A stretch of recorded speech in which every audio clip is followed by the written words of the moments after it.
ज्योतिरादित्य सिंधिया का बीजेपी में जलवा। मध्य प्रदेश बीजेपी में सिंधिया का जलवा।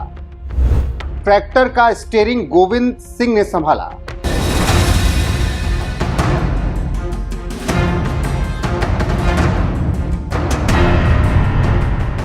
कहा जाता है कि बीजेपी के काफी नेता मोदी की नकल करते हैं, लेकिन कुछ लोगों ने नकल की तो उनको मोदी ने साइड कर दिया।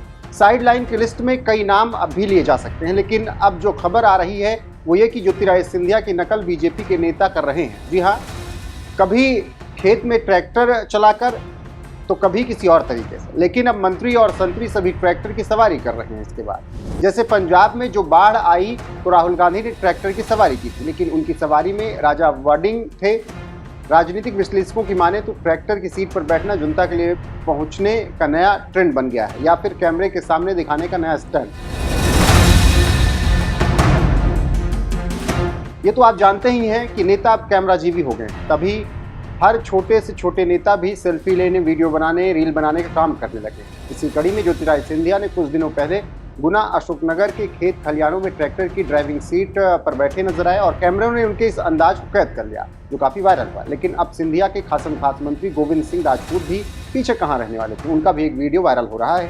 खबरों की माने तो सुर्खी विधानसभा क्षेत्र के बरौदा सागर गांव में जब बारिश जोरदार हुई तो हर तरफ पानी भर गया। ऐसे में मंत्री को रास्ते में गाड़ियों से आने जाने में दिक्कत होने लगी तो मंत्री जी ने खुद ट्रैक्टर का स्टीयरिंग संभाल लिया।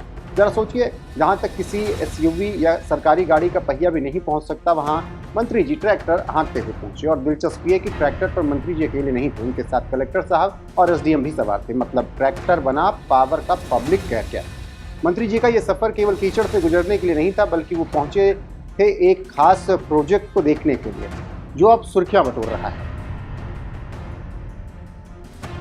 जानकारी देते चलें कि मध्य प्रदेश का पहला नमो फ्रूट फॉरेस्ट बन रहा है और ये सुर्खी के बरौदा सागर गांव में 70 एकड़ जमीन पर तैयार किया जा रहा है। पहले चरण में 21,000 पौधे लगाए जा रहे हैं और आगे 1 लाख से ज़्यादा फलदार पेड़ लगाए जाएंगे।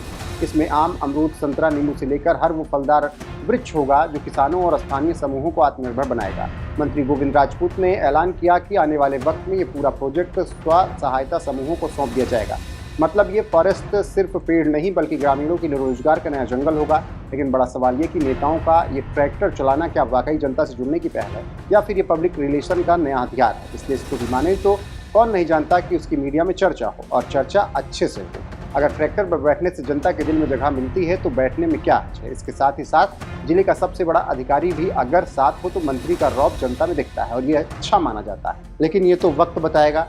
एक बात साफ है कि मध्य प्रदेश की राजनीति अब हाईवे से निकलकर गांव पहुंच गई है, जहां रास्ता ही नहीं है कि गाड़ी चल सके। गांव की सवारी एक ही है, वो है ट्रैक्टर, और ये ट्रैक्टर सिर्फ लोहे का नहीं बल्कि राजनीति का भी है। और आप जानते हैं कि नेता किसी भी मौके को भुनाने के लिए किस समय क्या करते हैं, और गोविंद सिंह भी वही कर रहे हैं।